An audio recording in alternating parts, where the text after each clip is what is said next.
Hey, what's going on, guys? Cameron here. I'm making a brand new video. This is just a baking video of baking the best chocolate chip cookies you will ever have. I had an old baking video, but this is my first one since rebranding. I now have my own bakery. Everything will be in the description below. I'm not going to bore you with that.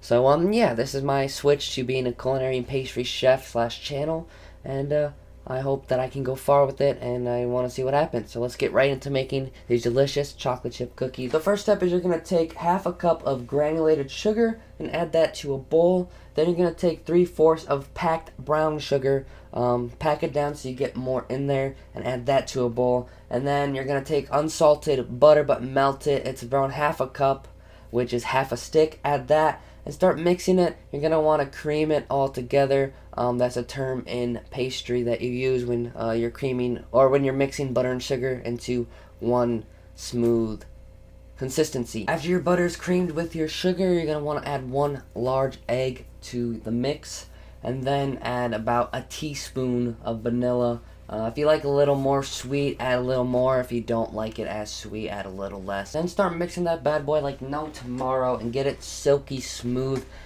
It should be thick enough where if you pick it up, it will drop off of the thing very slowly, like whatever you're using, a whisk or spatula. It should drop off of it, but very slowly. And yeah, it shouldn't be too liquidy, shouldn't be too thick. It should be just a perfect ribbon consistency that you're looking for. And if it looks like this, then obviously you're doing something right. So pretty much the final step in forming your dough is taking your flour, which is 1 1/4 cup, which you'll see here. I'm showing the 1 cup and the 1/4 cup full. And then about a half teaspoon of baking soda. I just do a little pinch of baking soda to help it rise and get that effect.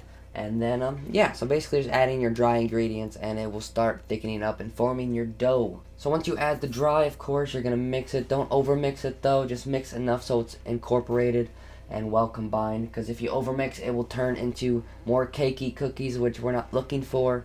And yeah, just do that until it is combined. So this is what the dough should look like after you're combining it. Obviously it's not over mixed. And then now the fun part, adding the chocolate. You're going to want 4 ounces of both milk chocolate and dark chocolate. You can use chips or chunks. I use chips, but it's how much of a chocolate you are, and add that in. Now actually the final step before baking is you're gonna want to mix and fold those in. It's very simple. Just use your spatula, your hands if you want to get dirty, and put the chocolate chips incorporated into the dough. It will take literally a few seconds to put it all in there. Make sure it's as spread around as you want. And then you're going to want to kiss your baby goodnight and put him in the fridge and let him chill for around 30 to 40 minutes. After the little love tap and 30 minutes later, you can start forming them. You can use an icing scoop if you want, but I believe cookies should be different shapes and not just completely circle. So this makes 12 cookies, so you can make 12 with this, and make them and pat them down till they're flat, and then preheat your oven to 350 and bake for about 15 minutes, and they will come out looking beautiful just like this. So after baking, obviously I let them sit for 15-20 minutes so you can actually pick them up without them breaking, but look at how they turned out. They're just soft, chewy goodness. You would not regret making them. And yeah, if you do, let me know in the comments below. I would love to see how they turned out and see your opinions. But yeah, thanks so much for watching, and hopefully you guys do enjoy these cookies.